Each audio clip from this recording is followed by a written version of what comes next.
Let's begin. The Rules Committee will come to order. We are here for consideration of H.R. 1734, the Civilian Property Realignment Act.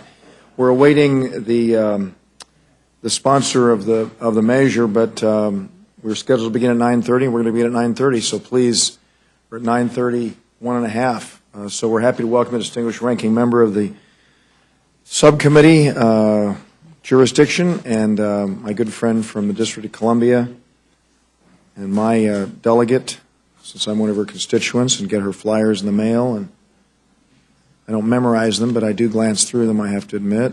But anyway, always happy to see you, Eleanor, and thank you very much for being here. And without objection, any prepared statement you have will appear in the record in its entirety.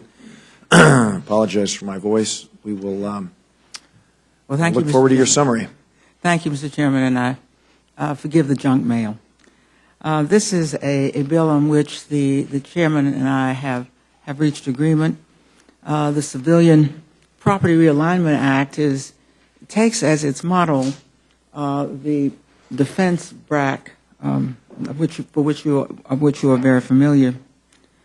The bill has management implications as well as what we hope will be considerable savings as well, because in addition to the anticipated savings, we expect to be able to consolidate or co-locate or redevelop properties. And that is in addition to disposing of properties. This bill is important because for years the GAO has said that GSA's management of properties is at a high risk for mismanagement. This bill closely mirrors a bill that the administration in its budget last year presented. I have an amendment that addresses many of the concerns that I expressed when the bill was ordered reported, and I believe these amendments take care of my concerns. The original bill had a complete waiver of Title V of the McKinney-Vento Act, which provides for the free transfer, of course, of properties to the homeless. And it also had a waiver of the National Environment Policy, or NEPA process, part of the process during which the assigned agencies compile their recommendations to this new commission, which is very much like a BRAC commission. The homeless, my homeless amendment, I think, takes care of what was a non-problem in the first place. Only 37 properties over the decades involving thousands of properties have even been claimed by the homeless. Perhaps 1% have been made available to them, and they have claimed even fewer than those. They have only 90 days to make the choice, so it doesn't interfere with the time frame, which is very important to us in this bill. The NEPA process, we think, we've reached a fair compromise on. Only properties under a certain size and under a certain value are addressed here. I also appreciate that a couple of controversial provisions have been struck from the Act.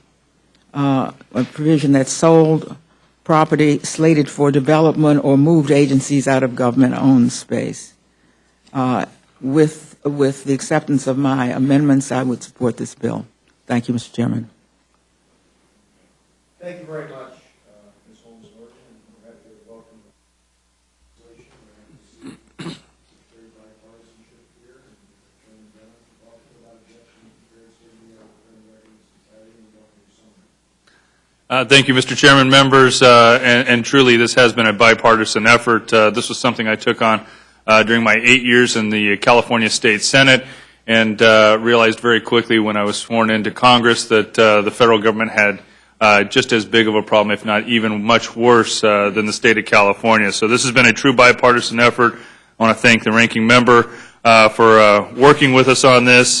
She and I worked out just yesterday the last two outstanding issues, and we're working together on the amendments and fully support that. And I'm pleased that she's endorsed the bill as well as many other Democrats. We've got a long list of co-sponsors now. This is something, again, that we've worked with the administration on, and something we look forward to becoming law. The purpose of 1734 is to actually shrink the size of government. We've got properties that have been sitting out there for decades, some unused, some underutilized, some that the government just had no business owning in the first place. And it's time to redevelop. It's time to sell some of these off. And in some cases, it's time to combine agencies into buildings that can hold multiple agencies into one building. And so we put together a bill. It is a BRAC-like bill, similar to what we did with the Base Realignment and Closure Act, where we strategically looked at all of our bases across the nation and made the best decision for the American taxpayers. We want to do the same thing with our civilian properties that, again, are underutilized and sitting vacant. The first thing we need to do is have an inclusive list so we know where all of these properties are.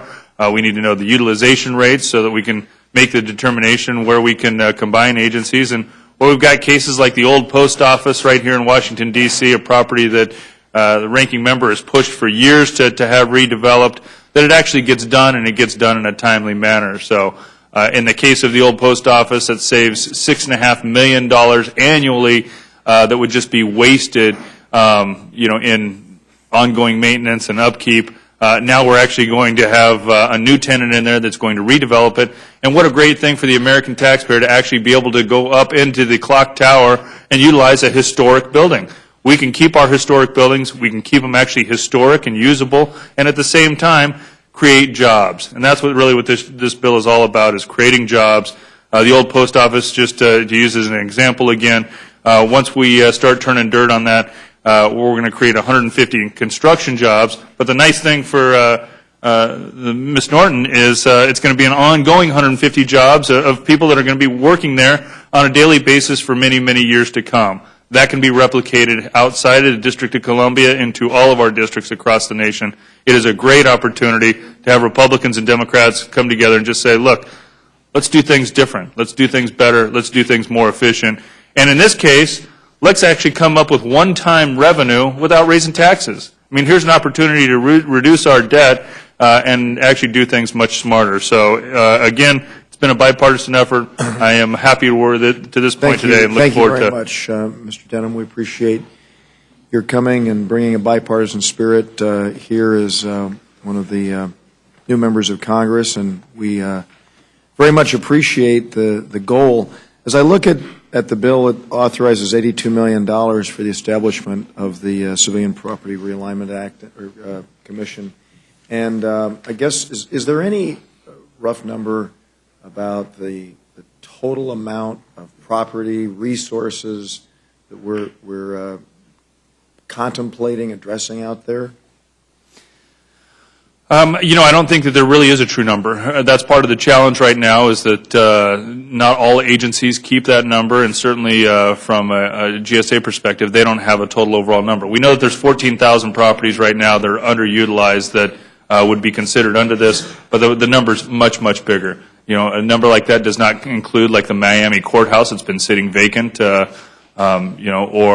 other courthouses around the nation that we've built new courthouses. So there's a lot more. Again, we want to take that outside of the hands of Congress and actually have a commission that can say, what are all of our properties, and then start making an educated decision on what we do with them. I'm reminded of a very sensitive issue that came up in, I think, my first year here, which was before anyone in the room was born, as we know. This was in the early 1980s, and there was a commission that led by a Democrat, a guy called J. Peter Grace, and he focused on ways in which we could bring about spending cuts, and it was the whole commission's effort was thrown out for one simple reason. He looked and found that in the Northeast there were some empty beds at VA hospitals because of the fact that thousands and thousands of veterans had moved to the southeast. And because he talked about making any kind of modification there with these empty spaces, those who supported the measure were characterized as being anti-veteran. And I wonder if, and I know it's a very politically sensitive issue, to be perceived as being opposed to doing everything we possibly can for our men and women in uniform who've come home is a tough thing, but I wonder if that's possibly something that the Commission would look at. The Commission will be looking at all properties to be utilized across the nation, so that will obviously include our veterans' facilities as well. Mm-hmm. Good.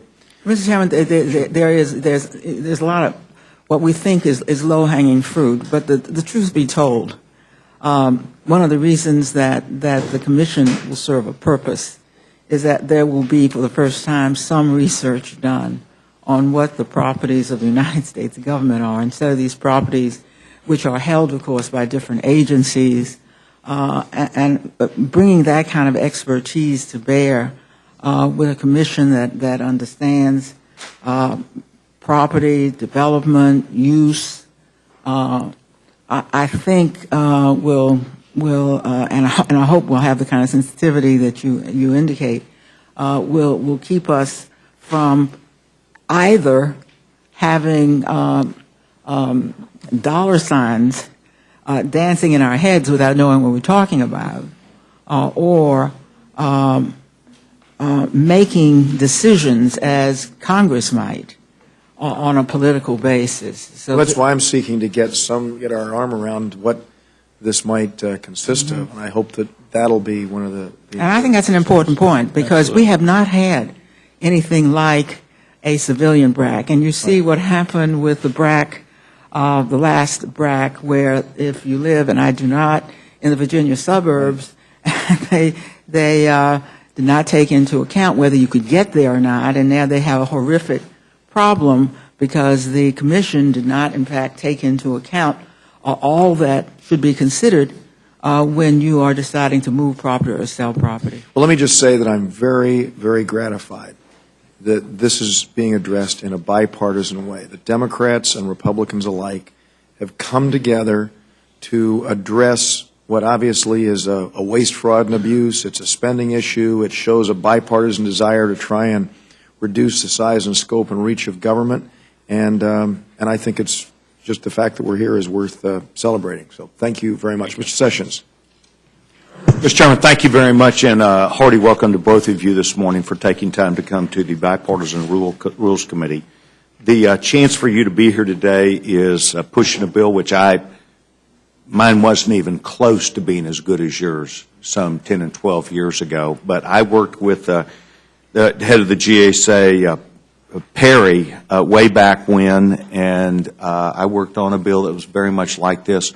We could never figure out the jurisdictional issues between government reform and TNI. It was a 99-year lease. That sound familiar? I did it a little bit differently rather than BRAC. I see where you've set a standard for them to pick 5 properties, $500 million or more. Let's get these prime properties out of the purview of the government and back into utilization. You brought up the good examples. Unfortunately, I just said that there could be a 99-year lease, public-private partnership, and let anybody come at the government where they wanted to. I was aware of properties in Seattle. My hometown of Dallas, Texas, has a Federal Reserve Bank that still has, it's all boarded up in the downtown area, just sitting there and waiting. I don't know whether it'd qualify for the $500 million, but I'm going to write this commission and tell them it's a good place to start. Obviously, what I lacked was a strong co-sponsor who equally saw it. I think I was seen as a luxury. Today, I think it's a necessity. I think you've done a great job. I look forward to watching this bill not only move through, but implementing it and seeing our federal government do a great job of working with the private sector in this. So count me in. I'm in full support. I yield back. Mr. Sessions. Just to Mr. Sessions' point, what's this $500 million figure? There is, the way I understand it, this BRAC Commission is going to go look at and set as their first recommendation, where they're going to look at 5 properties that have substantial value.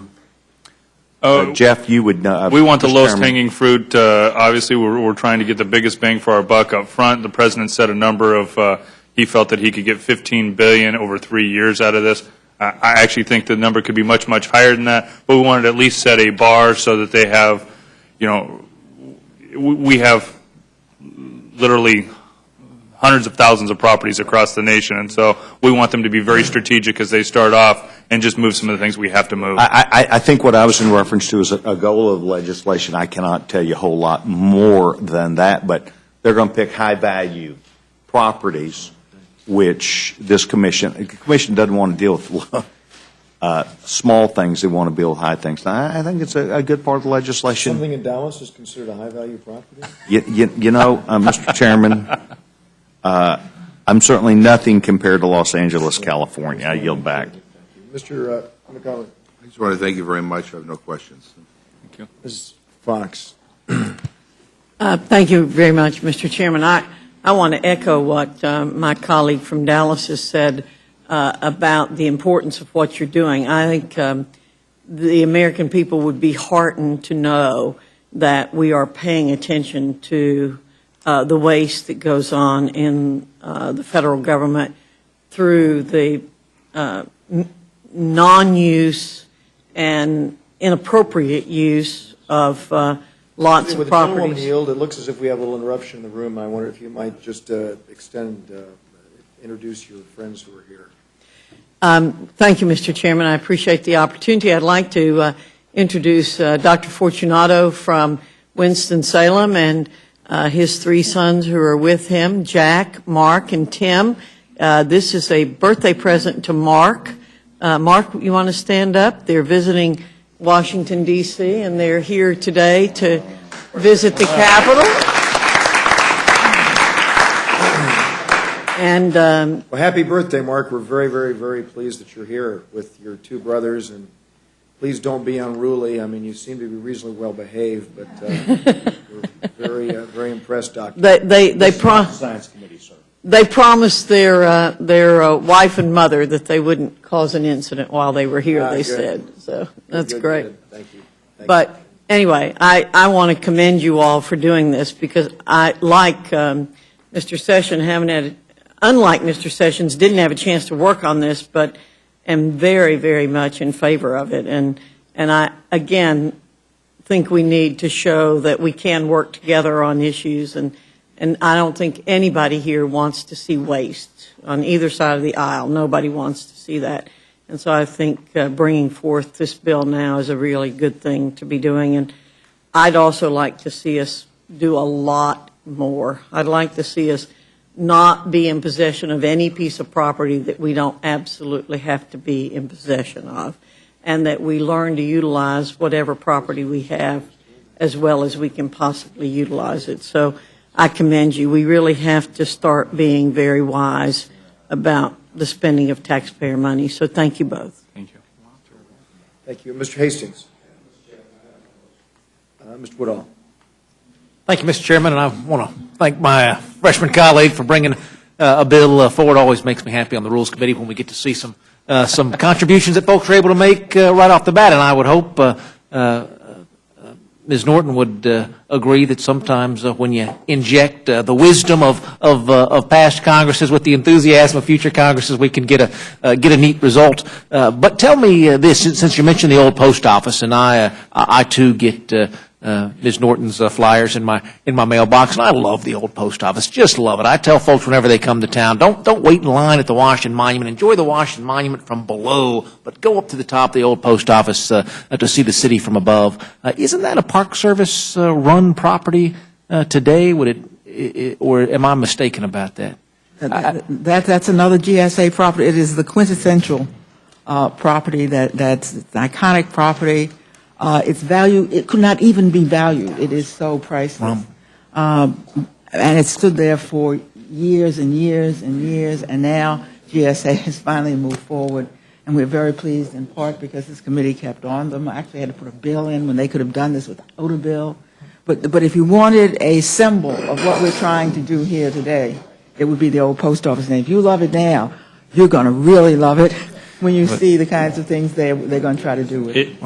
The old post office is a great example of a property that really shows the huge need for this bill. I mean, this is a property that has sat vacant for well over a decade, and Ms. Norton has pushed it for every year that probably since she's been here, and certainly over the last couple of sessions, forced Congress to actually force the GSA to move the bill. So, it is a vacant property. Again, we spent $6.5 million just in upkeep, but the Park Service does run the historic tower. It'll continue to do that. Right now, Waldorf Astoria, Trump, Hilton, Marriott. I mean, there are a long list of people that want to redevelop this and make it a world-class facility and still utilize the tower so that people can actually go up there in a safe way and redo it, make it look nice and historic like it should.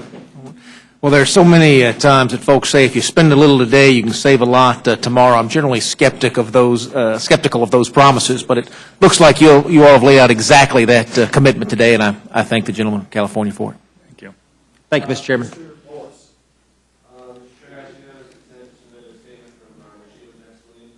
Without objection.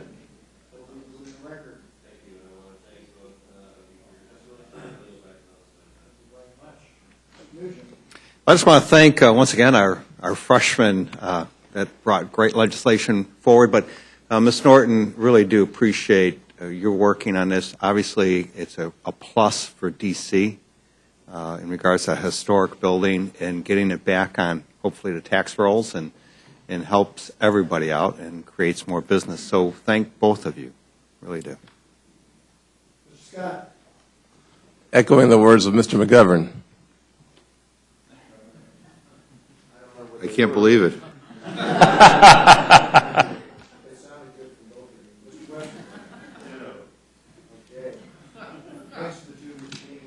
For your work on this important issue. We'll look forward to considering it on the floor next week, I think, is what we're hoping for. Thank you very much. Thanks for being here. Next, I see my good friend, Mr. Butterfield here, and we also, I saw Ms. Jackson Lee at the door. I saw her encourage her staff to leave. Oh, so, okay. Well, I don't want to deprive the committee of the opportunity to hear Ms. Jackson Lee if she'd like to join Mr. Butterfield in testifying. So, yeah. Oh, here's Ms. Jackson Lee. Thank you very much. Your statement, Ms. Jackson Lee, was just entered into the record And let me say that as we begin the amendment process, that we're very, very desirous of making as many amendments in order as we possibly can, those amendments that are germane, and so you all might keep that in mind as you proceed with your testimony. So please, Mr. Butterfield, join us, and Ms. Jackson Lee. And without objection, it looks like you both had beautifully prepared statements there. I know Ms. Jackson Lee's has already been entered in the record. Listen, if you'd like to yield to her, it's just that you were waiting here longer, and I wanted to respect your schedule. Let me say again to Ms. Jackson Lee, your statement has been entered into the record, and if you'd like to offer a summary, we certainly would welcome it. Well, certainly Mr. Butterfield is a friend out of courtesy to all of you, and to thank, I believe, Mr. Polis for his kindness. We were just finishing. It is the bottom line of my amendment, sense of Congress, is not to leave the little guys out. Just about a couple of months ago, maybe a year ago, I worked with some reservists, retired individuals rather, who were able to secure property to establish a military museum. It was property that was civilian, that was given to them, that they've turned into a military museum. And my amendment simply says to include small businesses and minority women-owned businesses in your thoughts of the Commission on properties, and just give them access. It is a sense of Congress, and I believe all of us are committed to small businesses, and we don't want to leave them out in a very complicated commission. With that, I thank you for your indulgence and ask for your support of the amendment. I think we've set a record with your testimony there. Thank you, Mr. Chairman. very much. Mr. Butterfield. Thank you, Mr. Chairman, and good morning. It's not often that I get to this room, and so thank you very much for receiving me today, and I too will be brief. Mr. Chairman, my amendment is based on my bill, H.R. 3345, which we call the FEED Act, would require each federal agency to identify excess electronic equipment, such as computers and faxes and printers, and to report such equipment to the Administrator of General Services and transfer the excess equipment to what we call educational recipients. My amendment would give preference to educational recipients located in rural communities such as mine and underprivileged communities that sorely need help keeping up-to-date electronic equipment available for their students to learn and compete in the 21st century economy. I believe, Mr. Chairman, my amendment builds on the goal of the underlying bill by finding useful ways to divest of excess federal property, in this case by conveying it to entities most severely affected by the economic downturn and by slash state and federal budgets. As my good friend Representative Fox said a few minutes ago, we don't need to be in possession of property that we don't need. And so I respectfully ask that we be allowed to vote this matter on the floor. Thank you very much, Thank you. Mr. Butterfield. I appreciate it. And as I said, we are hoping that this committee will make an order virtually all of the amendments that have been submitted. Unfortunately, this deals with property, and your amendment is not germane to the bill. And I understand your goal here, and I certainly admire what it is that you're trying to do. But in this measure, I mean, I was just talking to our staff here, and I said that I'd hope very much. What I was hoping for is that we might be able to see if there's a way that we might be able to make your amendment germane, but apparently it seems. Well, it's not real estate. I concede that right, point. and then Yes. so that's really the. But it's problem. property. No, I understand, Yes. and I think that's wonderful, and I think we ought to continue to try and get at it. So I do appreciate that. Your amendment is germane, Ms. Jackson-Lee, and I'm hoping very much that the committee will follow my encouragement to have it made in order for consideration on the House floor. So. I have no questions, and I think we've covered this. Are there any questions for our two witnesses? If not, thank you both very much for being here. We appreciate it, and that will conclude the hearing. And do we have the rule all ready to go here? Okay. So the chair will be in receipt of a motion from the gentleman from Dallas. Mr. Chairman, I move the committee grant H.R. 1734, the Civilian Property Realignment Act, a structured rule. The rule provides 1 hour general debate, equally divided and controlled by the chair and ranking minority member on the Committee on Transportation and Infrastructure. Rule waives all points of order against consideration of the bill. The rule provides that the amendment in the nature of substitute, consistent of the text of the Rules Committee print 112-11, shall be considered as adopted and provides that the bill as amended shall be considered as read. The rule waives all points of order against provisions in the bill as amended. The rule makes an order only those further amendments printed in the Rules Committee report. Each such amendment may be offered only in the order printed in the report, may be offered only by a member designated in the report, shall be considered read, shall be debatable for time specified in the report, equal, divided, and controlled by the proponent and opponent, shall not be subject to amendment, and shall not be subject to a demand for division of the question. The rule waives all points of order against the amendments printed in the Rules Committee report. Finally, the rule provides one motion to recommit with or without instructions. Thank you very much. You've heard the motion. Let me just explain this. We make all of the Democratic amendments that have been submitted in order, with the exception of, as I said, Mr. Butterfield's amendment because it was non-germane, and Mr. Cummings' amendment, which actually is actually put in order by virtue of the fact that it's covered in the bipartisan Norton-Denham amendments that have been submitted. And so, again, we'll have all of the Democratic amendments in order with those two exceptions and the Republican amendments in order. So any amendments to the rule? Mr. McGovern. Two amendments, Mr. Chairman. I move the committee report an open rule for consideration for H.R. 1734 so that all members have the opportunity to offer amendments. For the motion of the gentleman, the vote occurs on the McGovern amendment. Those in favor will say aye. Those opposed, no. Pay the chair the noes have it. Clerk, call the roll. Mr. Sessions. No. Mr. Sessions, no. Ms. Fox. No. Ms. Fox, no. Mr. Bishop. Mr. Woodall. Mr. Woodall, no. Mr. Nugent. Mr. Nugent, no. Mr. Scott. Mr. Scott, no. Mr. Webster. Mr. Webster, no. Ms. Slaughter. Mr. McGovern. Aye. Mr. McGovern, aye. Mr. Hastings. Aye. Mr. Hastings, aye. Mr. Polis? Mr. Polis, aye. Mr. Chairman? No. Chairman, no. And the clerk report the total? 3 yeas, 7 nays. And the motion is not agreed to. Mr. I McGovern. move the committee make an order and provide any necessary waivers for amendment number 4 offered by the gentleman from Maryland, Mr. Cummings, which would ensure that the provisions of Section 501 of the McKinney-Vento Homeless Assistance Act, providing for the discounted conveyance of surplus federal real estate property to providers of assistance to the homeless, should continue to apply as in current law. And my understanding from staff is this is stronger than the language in the manager's amendment. Well, as I said, I mean, this is covered. I know Ms. Dorton had this as a priority as well, so it is covered, and so we don't believe that the amendment is necessary based on the bipartisan approach that has come forward. Vote occurs on the McGovern amendment. Those in favor will say aye. Those opposed, no. Opinion of the chair, the noes have it. The noes have it. The motion is not agreed to. And further amendments? If not, the vote occurs on the motion of the gentleman from Dallas. Those in favor will say aye. Those opposed, no. Opinion of the chair, the ayes have it. The ayes have it. The motion is agreed to. Mr. Webster will be managing this for the majority. Polis. And Mr. Polis for the minority. Let me just say two things. First, we're going to be meeting Monday at 5 o'clock on 2 more of the budget process items. And as soon as the committee adjourns, I'd like to ask the birthday boy to come up here and sit in my chair, and we can take pictures with Ms. Fox and all. So without objection, the committee stands adjourned.